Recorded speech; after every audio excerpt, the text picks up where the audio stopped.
Okay, we are back. This is going to be the season finale for season 3 of Soap. It's episode 22. I am feeling like crap. My period officially started this morning and I am feeling tired and nauseous and my stomach hurts and I'm not wanting to move today, which is unfortunate because I had things that I had intended to do today. But because of that, I'm going to have my PayPal down at the bottom of the screen for this episode, which I know upsets some people, but it is what it is. I'm miserable and need chocolate. In the last episode of Soap, Eunice came back, surprising Dutch and Corinne, and was surprised herself when she found them together. She wants Dutch to take her back, which at that point was no surprise. In the custody battle, Carol surprised Jody by lying on the stand. Leslie, despondent over Billy, keeps surprising the Tates by showing up and trying to kill herself, which she's surprisingly bad at doing. Mary still hasn't told Bert she might surprise him with an alien baby. And Jessica, who is surprisingly enough still dating the psychiatrist, really got a surprise when the doctor told her she has only a few weeks to live. Surprised? You won't be after this episode of Soap. This is the story of two sisters, Jessica Tate and Mary Campbell. These are the Tates. And these are the Campbells. And this is Soap.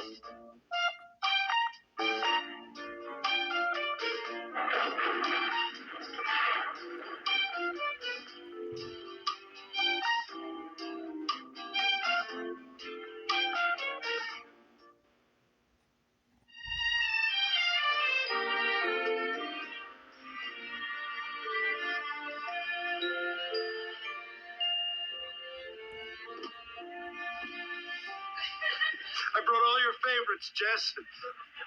I wanted your room to be full of springtime. It's a lot of flowers. God, I'm too late. But Jess is gone. Oh, Jessie. Oh, Jessie. Chester. Jesus. You scared me to death. I thought you would. Well, not yet. You almost took me with you. I brought you flowers.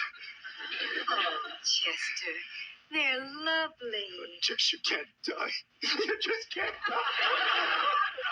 Not really a choice. I don't want to, Chester.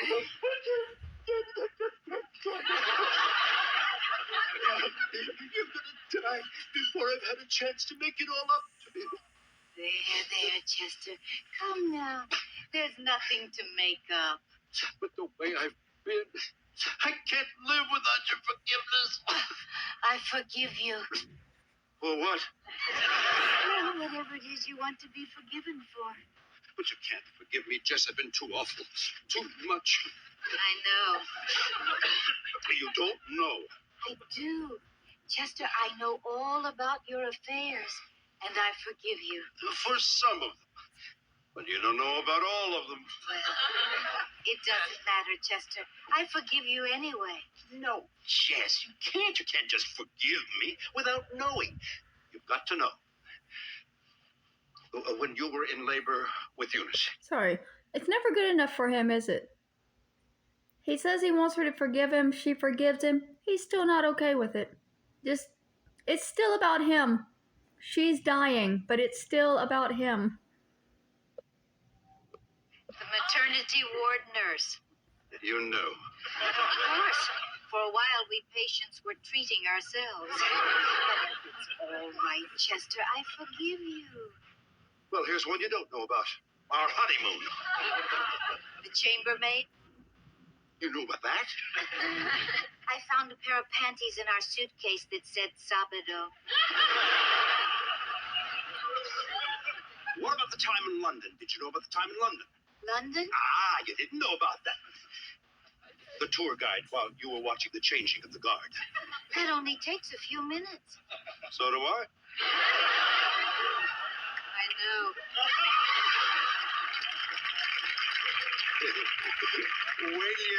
this, when... It doesn't matter, Chester. None of it matters. You're not mad? Of course not. I refuse to leave this world mad. Besides, you can't have a good time in heaven if you're mad. A good time? Of course. Chester, it's a wonderful place. You remember Gone with the Wind? Well, that's what it's like. A gigantic tower with magnolia blossoms and petticoats and beautiful women and handsome men and horse-drawn carriages. Of course, the horses are dead horses. You see, Chester, they were bad horses, but there's no hell for horses, so they work in heaven. And the weather is always springtime, and there's no bad news. And Chester, you can eat like an animal and never get fat. That sounds very nice. It is. Now, Chester, I don't want to wear a lot of makeup. When? When I'm dead. So, tell the undertaker to take it easy on the makeup, you see, because I know I am not going to be in heaven 2 seconds before my mother will say to me, "Do you really think you look nice like that, Chester?" Jess, your mother's dead. I know. She's going to be waiting for me right at the door of heaven. What is Chester not grasping about this concept? These are religious things. There's religious belief that you must forgive everybody before you die. If you have a chance, if you have a deathbed, it is your obligation to, in your heart, forgive all of the grievances here on earth so that you can go into heaven with a clear conscience and a clear soul and a clear heart for God to judge. It's also it's said that when you pass away, the person who meets you to take you to the gates, to lead you, is somebody who you loved in life. So she's expecting it to be her mother, who would be extremely judgmental, which I understand. If this is true, mine would probably be my grandmother, who would also be judgmental about it. But Chester is not seeming to get this. And maybe he's wanting to be in denial that she's been told she's dying, but everything she's saying makes perfect sense to me from the way that I was raised with the Christian background that I was raised with.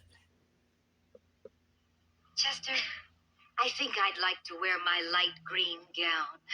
Now, I know I look best in white lace, but I think it's kind of crazy to wear white when you're going to have to wear it forever. And see, I don't know if there's a dry cleaners in heaven. I really want to look nice when the gentlemen come to call. Gentlemen? Jess, aren't you going to wait? For what? For me. Chester, you might never get there.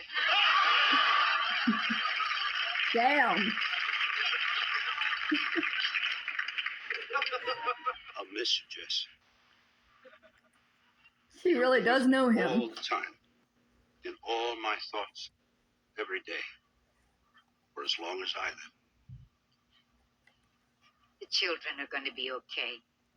They'll be fine.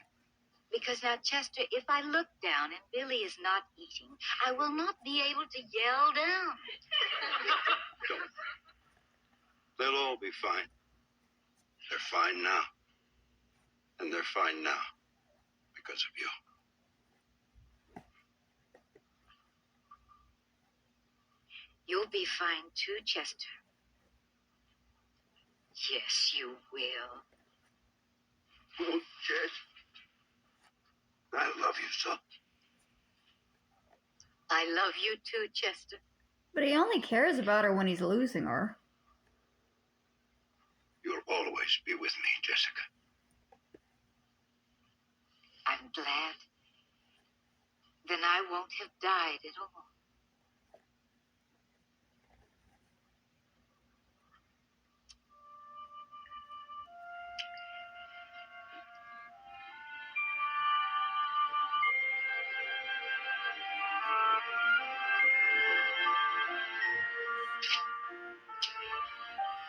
However, Mr. Dallas did appear at the church to marry you that very next morning, and you didn't show up.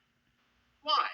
Mr. Dallas informed me that this marriage would be merely a marriage of convenience, and not to expect him to carry out the duties usually designated to a husband and father. I wouldn't have shown up either. Never said that. You see, Your Honor, when I get married, it's going to be for the right reasons. so my daughter can look around her and see a home filled with love, and honesty, giving and sharing. A happy home, with Daddy coming from work every night and Wendy running into his arms as he lifts her up and he says, "There's my little girl. There's my little Wendy." That's when I'll get married, Your Honor, and not before. Thank you.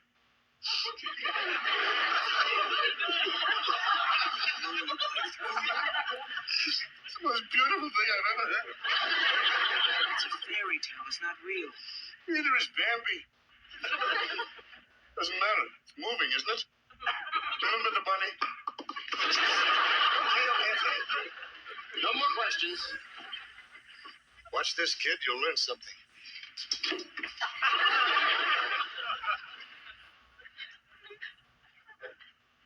Miss David, I admire your integrity and good sense. That movie you made in the parking lot back of Felder's drugstore. All those men, were they firemen or were they police officers? What? They were out of their uniforms so fast I hardly had time to notice. I never. Just yes or no, Miss David. Were they cops? I don't know. Firemen. Were they firemen? Yes or no, Miss David? Were they firemen? Yes or no? No. Just as I thought, cops. Strike that from the record. Miss David, just a few more questions. The court knows that you used to be employed by me. Do you recall any time speaking to me about having children? No, I don't believe so. Fact is, you're not too crazy about children, are you, Miss David? Of course I am. Do you remember an adorable little boy, one Hector Ramirez, you hurled obscenities at while walking with me through Central Park one day? He was mugging me. You did, in fact, try to strike him about the head back in tush, isn't that right? I tried to hold on to my purse. And now you want the custody of your own child. So you can bend and twist her. Till she has nothing to do but grow up like you. You make me sick to stand. Mr. Malone? No more questions. Now, Miss David, Yes. I thought you were the best thing in the movie. I never did that movie. I never did it. Miss David, you may step down, please. You too, Malou. Impressed? That was horrible. Thank you, Dallas. That means a lot to me. I can't believe it. Is this what it all comes to? Not at all. I may have to get ugly. I call Lurleen David to the stand. What do you think? I think we're in good shape now. She's a good person. She's decent and she's honest. Raise your right hand, please. Swear to tell the truth, the whole truth, nothing but the truth, so help you God. I do. The whole truth. Yes, I do. May God strike me dead. Yes, Be seated. Mrs. David, you are the infant's grandmother, are you not? Yes, I am. Now, on the night in question, you brought your granddaughter to see her father, Mr. Dallas, at his apartment. Would you tell the court what happened? I will tell you exactly what happened. I went to Jody's apartment, and there was this woman there with some men, and she said that if I didn't get out of there in 10 seconds, they were going to beat the living hell out of me. And if I ever tried to come back and get Wendy, they were going to kill me. Your Honor, I object. Overruled. Okay.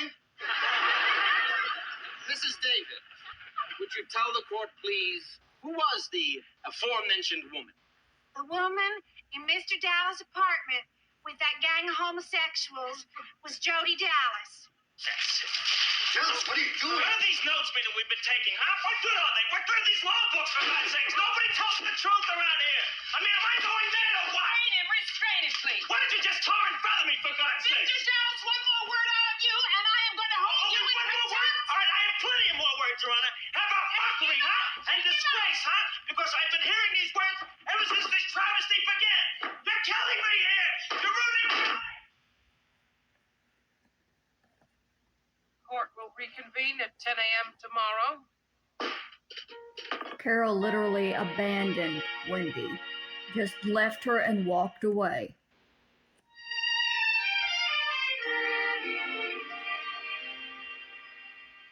She doesn't care about the baby. She just wants to hurt Jody.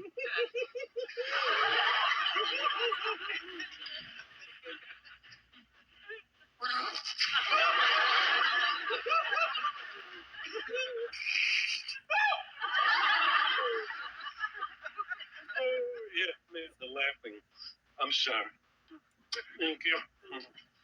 I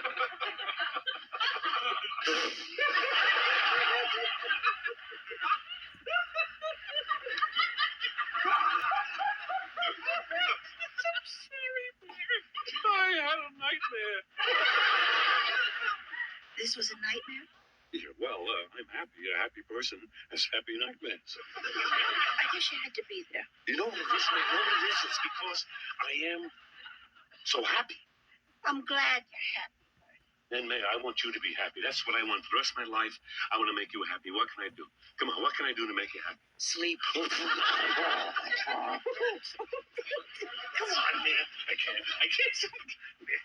Well, I guess you could stay up for a little while. You know what it is, man? I got everything I want. I don't want anything anymore.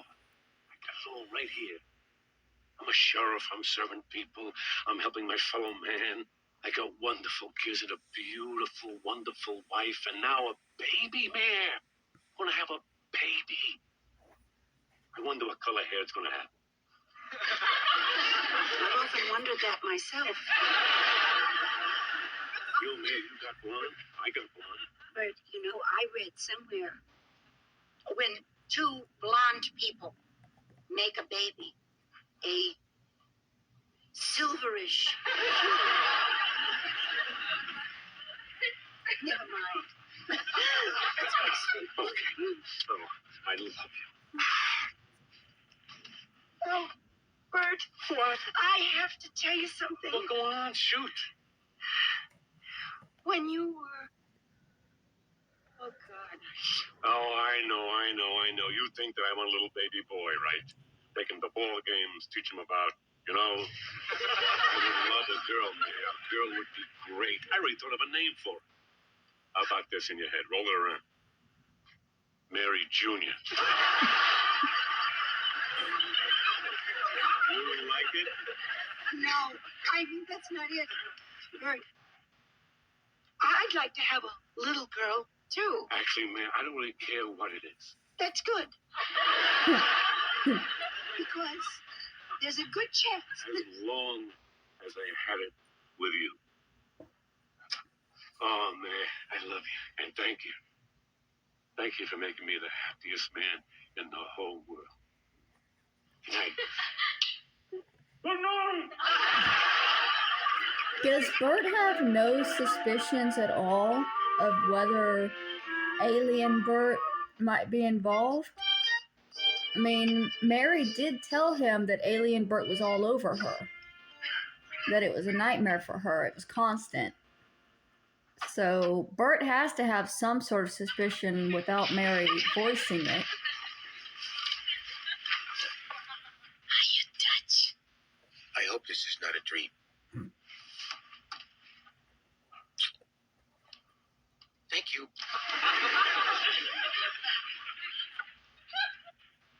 Oh, Lord.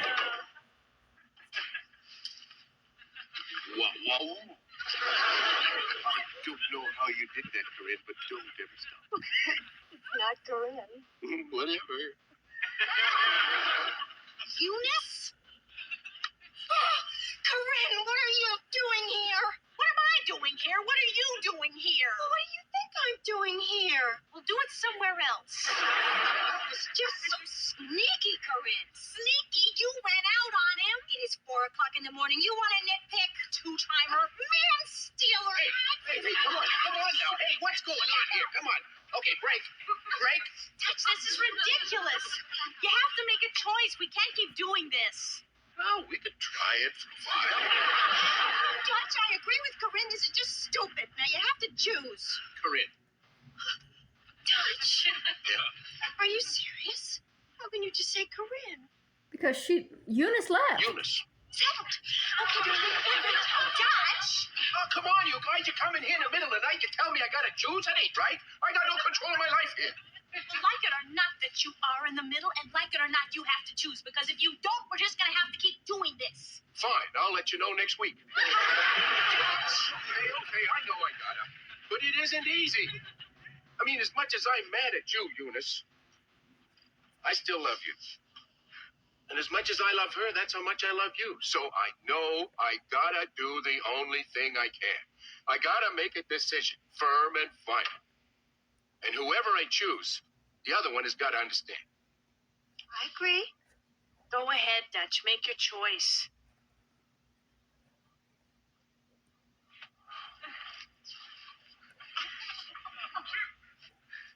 He'd be better with Corinne. Eeny, meeny, miny, moe. One of you has got to go. Who it is, I do not know, and this hurts worse than a broken toe. Once there was a guy named Joe. He fell in love with Ruth and Flo. He chose Ruth, said Flo, go blow, and this is going very slow. Hooty tooty hoopty hee, I love yous and yous love me. We can't stay here all at three, so one of you has got to leave. Reva, Reva, Fifo, Bump. One of you'll be mighty glum when I choose the other one, but then I'll feel like a dirty old bum. Who's that sloshing through the snow? It's a postman, he will know who should stay and who should go. Hefty, hefty, rick, rack, rock. One of you should take a walk.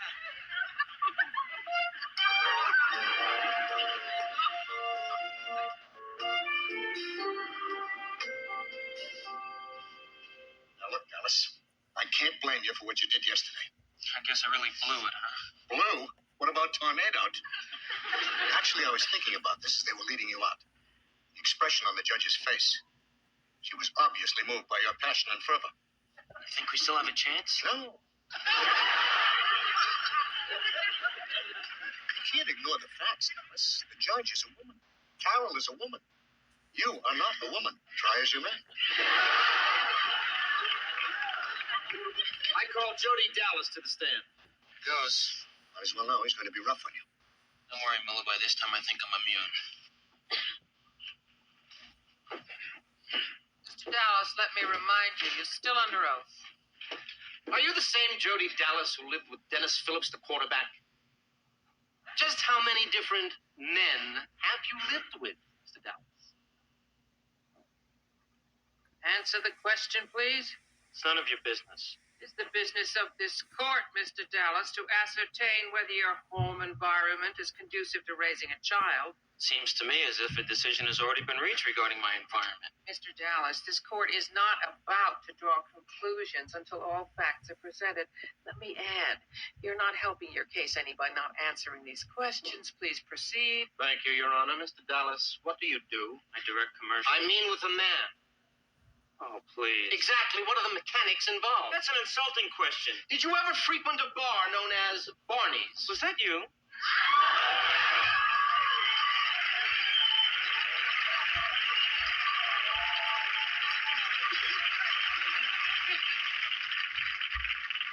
Mr. Dallas, I don't have to remind you that not answering the question Is contempt. Fine. Because I'm not about to be humiliated and my lifestyle desecrated anymore by these examinations. I'm not going to lose my temper. I refuse to lose my self-respect. So if you want to hold me in contempt, it's fine. I've proven, at least to myself, what kind of father I am. I've never exposed Wendy to anything that was harmful or unfavorable to her health, either mentally or physically. And whether Wendy lives with me or not, at least she'll know that I've always wanted her and that I'll always be there for her. And that's something no one can ever take away. This line of questioning, specifically because he's gay, the judge should not be allowing, because when Carol was on the stand, they were not questioning her what she was doing in the bedroom with a cowboy. They were not explicitly telling her she had to openly and explicitly explain her sexual activities, because it had nothing to do with whether or not she would be a good mother to her child. So on the same coin, it should have nothing to do with whether Jody would be a good father to this child. It's extremely messed up that the judge is allowing this line of questioning, but as a petty person, I would request to re-question Carol and ask her these exact same questions. How many men have you stayed with since Wendy was born? What do you do with those men? Because those are fucked up questions that would not fly if he were speaking to a woman. And he should have another chance to cross-examine her. So, but that's probably not going to come up. But it's just pissed me off a little bit. You all excuse me. I'm going home.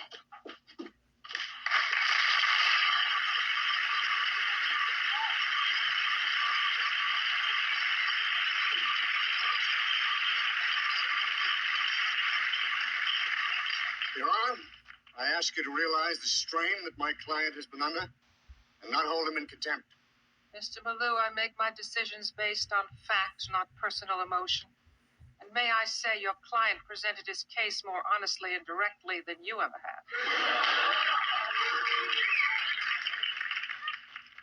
We'll reconvene at 10 o'clock tomorrow morning, at which time I will render my decision. Court's adjourned.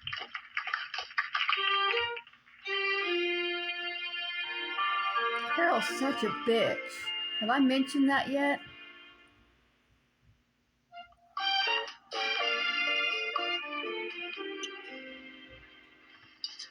I'm fine, thanks. I'll have coffee, black. With cream and sugar. Light, no cream. Oh, no thanks. Nothing for me. You seem a little on edge. Not really. It's just that I'm edgy. I noticed that. When I ate my tie, it could happen to anybody. Something is on your mind. You lean over, your tie goes in your soup, the next thing you know, it's gone. What is it? It's... Polly, this isn't working out. So we're through? Is that what you're trying to tell me? No. What are you looking at? Danny! He was staring. The man was staring at us. There's I always don't somebody believe it. They're staring at you. staring. What's the matter, sport? You never seen an interracial couple share a spinach salad before, huh? He wasn't staring. He was staring ever since I ate the tie. Some people just have nothing better to do. Danny, what's wrong? I just can't live like this anymore. Oh, I mean, people either belong together or they don't. yes, I agree. If they belong together, they know it. Yes, they do. And if they don't, they shouldn't keep pretending that they do. Right. Okay, Charlie. What's your problem? What, do you want to watch? Why don't you come on over and sit with us? That way you won't have to squint, pearhead. I wish I could. Well, then why don't you? I'm blind. Oh, my God. Believe me, if I could stare, I'd stare. What the hell? It'd be worth a crack in the jaw. I'm sorry. I'm leaving the table now. What are you yelling? I'm not deaf. Look, what I'm trying to say I is... know what you're trying to say, Danny. This relationship isn't working out, and you want to split up. Oh, no. No, Polly, no, that's... What are you looking at? You too. And you... All of you, what the hell are you staring at? Now, damn it. I know that most of you are probably not blind. Come on, give me a break, will you? Probably. I mean, a guy's gonna spill the beans. He brings his girl to a restaurant. He looks tenderly into her eye. He tells her he wants a commitment. Then he reaches into his pocket. He pulls out a little box. He opens the little box. He takes out a ring. He says, I love you. Will you marry me? She says yes, hopefully, and everything is fine, right? No, you people blew it!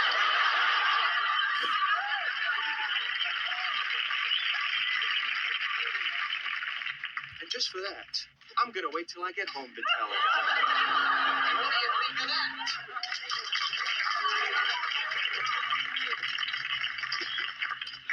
You mean you actually want to marry me? We'll discuss it later. Oh, Danny. Is that a yes? I don't know. We'll find out. Because if that's an I don't know, I would love to see a yes. I I'd love to see anything. This is a really big step, Danny. I know. You don't think you can handle all that's involved here, do you? No, I'm just not sure that you can. So what do we do? I don't know. I have to think. I just don't know.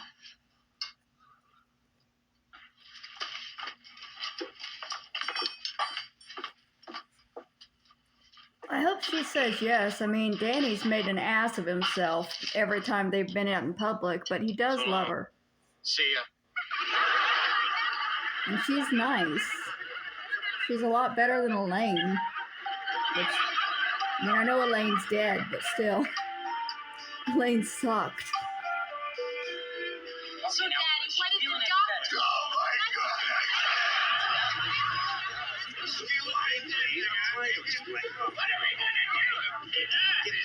Saunders, will you bang on a pot or something? I beg your pardon. Mr. Tate would like to speak with you.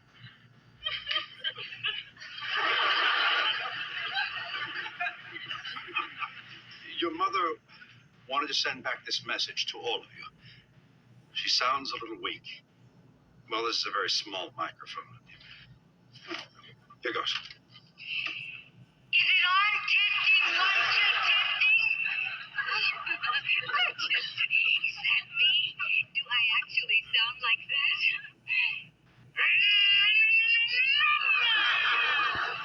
Race car. Hello, children. Hi, Billy. Hi, Mom. Hi, Corinne. Hi, Mom. Hi, Eunice. Hi, Ma. Welcome home, darling. Thanks. Hello, Saunders. Madam. Hi, Daddy. I've got to hand it to you. That's the most brilliant disguise I've ever seen.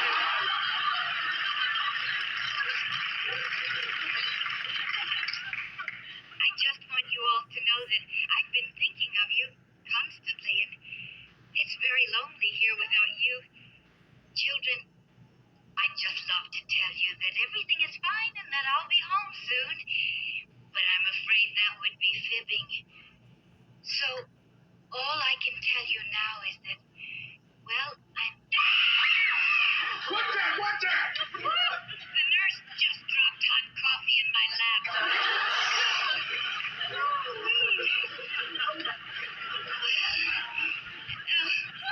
Anyway, children, you take care of each other and help each other because you're the most important thing in the world to me.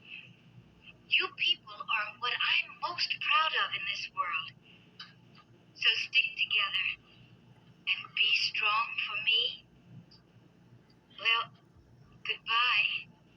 And remember, when I come home to San Francisco, your golden sun will shine for me. Bye.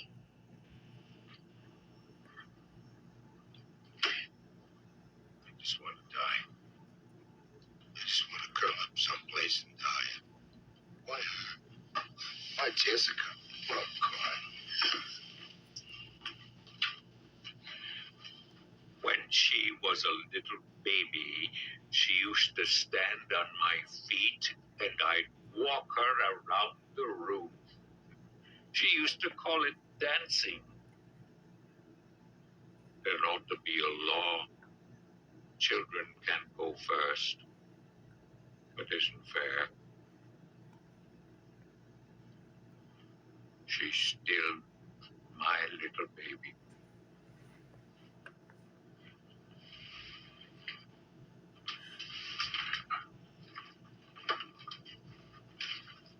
Would you care for a cup of coffee, Mr. Tate? Oh, yes. Thank you. Quite welcome. I need to take a quick break because my stomach is in agony.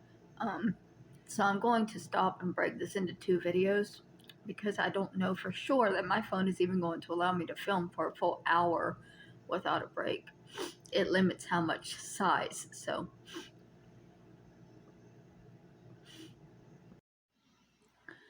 Okay, so this is going to be combined in one video anyway. It doesn't really matter, but I did need to take a quick break because I am in misery. I am feeling so shit. My period just drains me, and I don't even have any leave, which is why my PayPal is down there if anybody wants to shoot me a couple of dollars to help me out. But we're going to finish up this episode. Quite well. This time I'm gonna do it. This time I'm really gonna do it. Leslie. Say it fast, Billy. I've got a date with destiny. Leslie, when are you going to stop this? This is the big one. Look, Leslie, my mother's in the hospital fighting for her life. Now, if you have no regard for yours, then pull the trigger. But do us a favor. Do it somewhere else. Just leave us alone. You're right, Billy. I can't kill myself. It wouldn't solve anything. It's just that I was just so crazy with grief. I didn't want to live in the same world with you. Yeah, I know.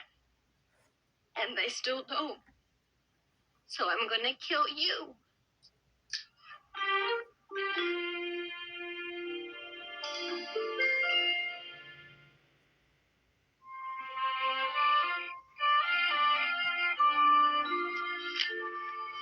All right, so 1204, obscene behavior.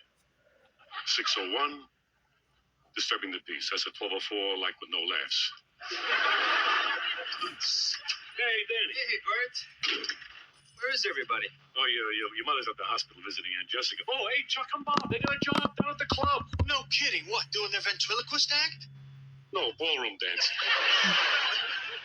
Seriously?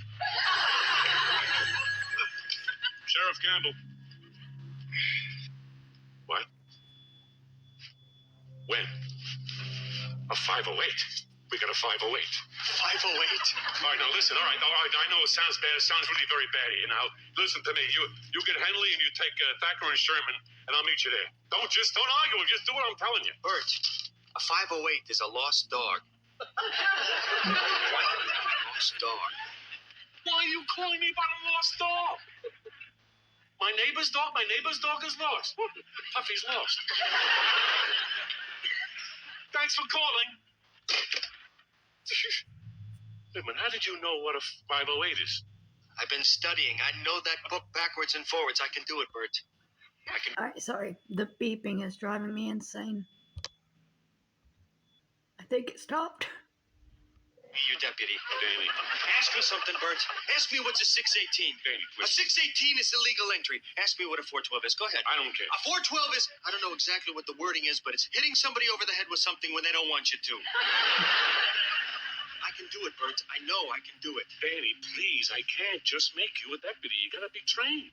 I got ideas, Bert. I got an idea right now that could put an end to all 714s. Why is he not listening to me? I know I'm speaking. I recognize my voice. Liquor store holdups, Bert. I could put an end to liquor store holdups. Yeah, sure. Pass out free heroin. I did some research. You know the old wing of our prison?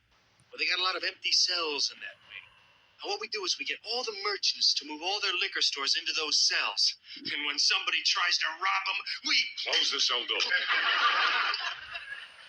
I told you that one already, didn't I? No, I figured out all by myself, Danny. I got a better idea. Danny, please, the dog Puffy, go find him. Don't bother me. Electric money. A guy tries to grab a roll of quarters.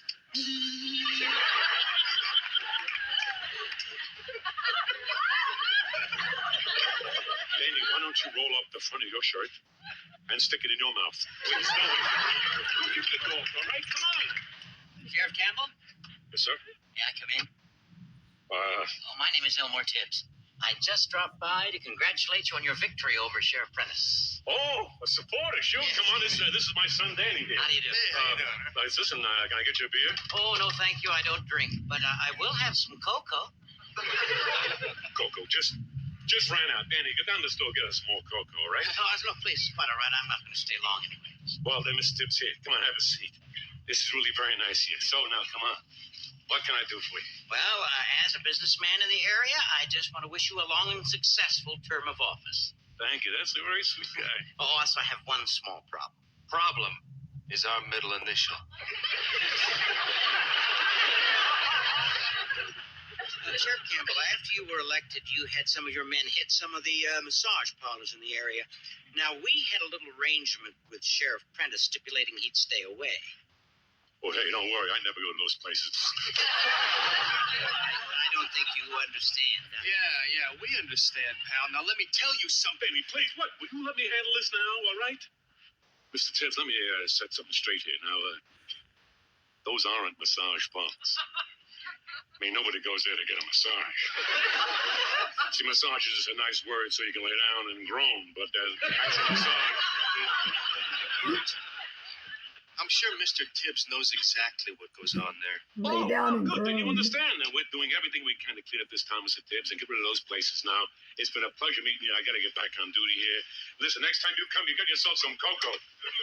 You don't understand, Sheriff Campbell. I own those parlors.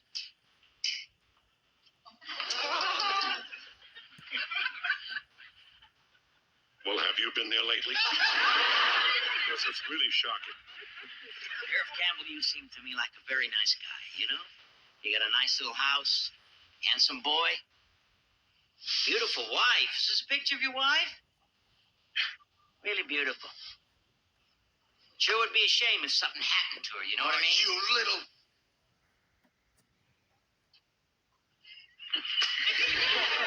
Okay, Campbell, I'll be short. Will you? You hit those clubs again, and I'm gonna hit you. Let me tell you something, pal. I'm sick and tired of driving out of my way every night so I don't have to look at that filth in your neighborhood. You see, it's people like you who have made this town embarrassing to a lot of us. So you take your two goons and get the hell out of here. I'm gonna lock you up right now.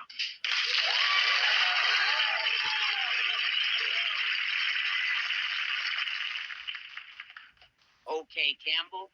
Okay.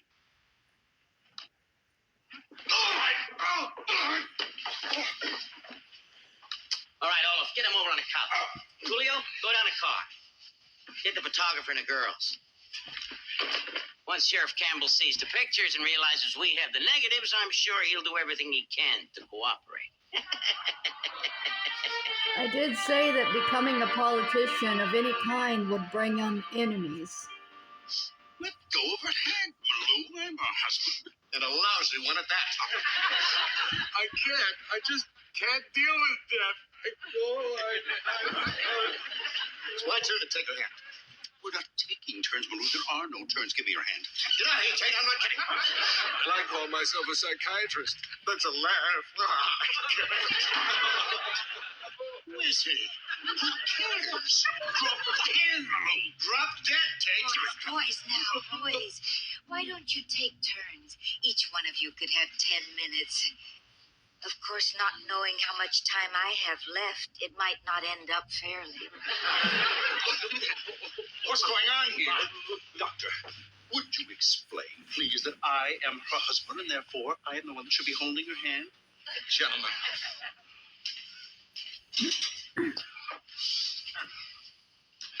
Oh, yes! I can't stop. Another one down. I'm so upset I can't concentrate. I just left the operating room and I forgot to close up the patient. What the hell is this? I'm in love with her. He's known her for 2 weeks and he's in love with her. Could happen. It happened in Dark Victory. You've known her for 2 weeks. I've known her for 30 years. The hand is mine. I get that. I get it. Go. Jess? Oh, Mary. Mary gets the hand.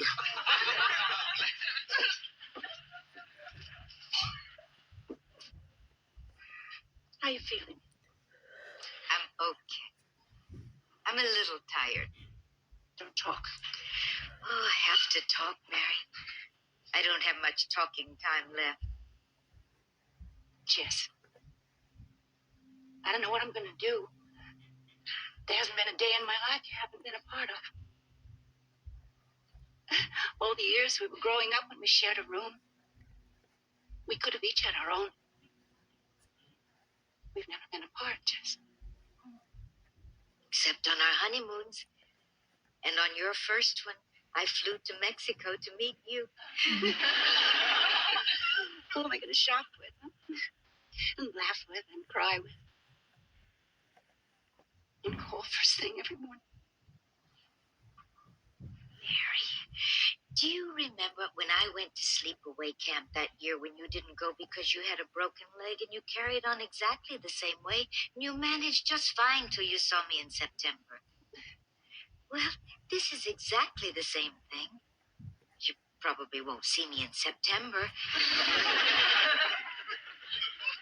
But someday we'll see each other. Someday you'll come to heaven. And when you do, we'll share a room. I don't know how I'm going to get through life without my older sister. Older sister? I don't think I can do it. Mary, you're the older sister. Jess, I am not. Mary, I'm 1 year younger than you. Jessica, you are not. You're 1 year older. Younger. This is silly. Let's not argue now. Okay. But I am younger. Oh. No, Mary, it's all right. If it's that important to you, you can be the younger one. Jess, Going in labor? it's happening. No, not yet. I feel it.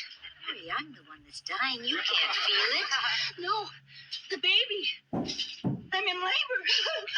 Now? Oh, yeah. Jess, what am I going to do? Get to a hospital. I'm in a hospital.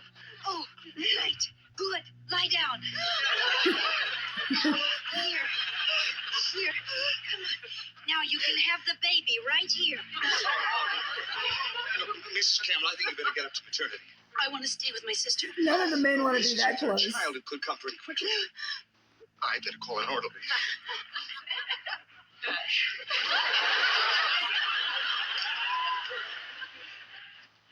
I'm going to have to go.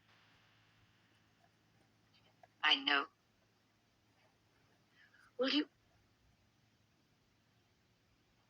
When I... Jess. Oh, Mary. Don't.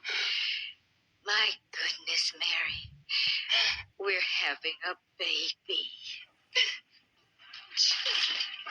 Mrs. Campbell, please.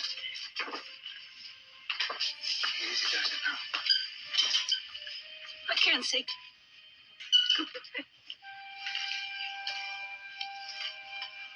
You just wave to me. Okay?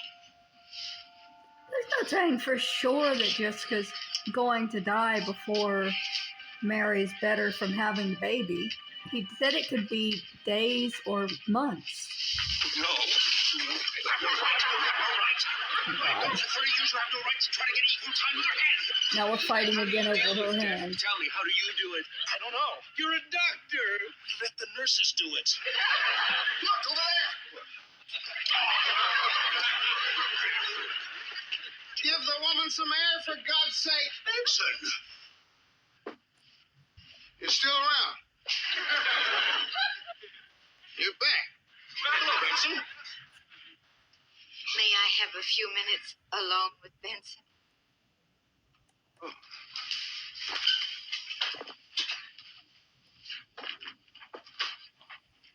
So you got here. Of course I've got here. I'm glad. Because, you see, I really missed you. And if I had died and I hadn't seen you, then it would be really a long time before I would see you. But now this way, since you got here and I've seen you, it won't be such a long time till I see you. I guess it never leaves you. I still understand you when you talk. I missed you. I've missed you too. You were my best friend, Benson. And you are the best person that's ever been in my life. Really? In spite of all the trouble I caused you. What trouble? Well, you know. The way I used to mess things up and I got in jams. You were always there to get me out. I wish I could get you out of this one.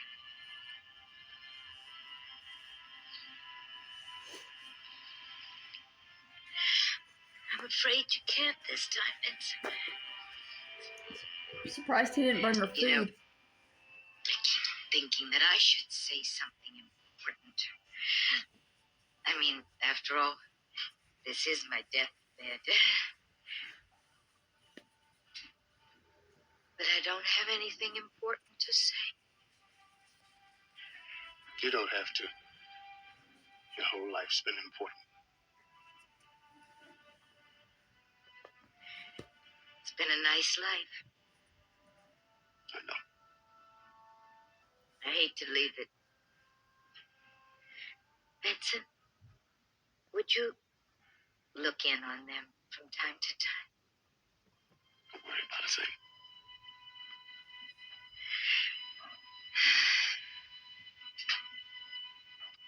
Benson, you be happy. Be happy. You be happy because that's all there really is.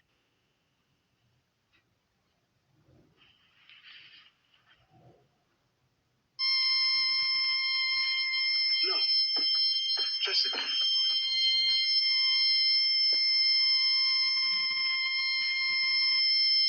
Oh damn, we're ending with Jessica dead? Will Polly marry Danny? Who will Dutch choose? What will happen to Danny and Bert? Will Leslie kill Billy? Who will get custody of Wendy? Will Mary have an alien baby? Is Jessica dead?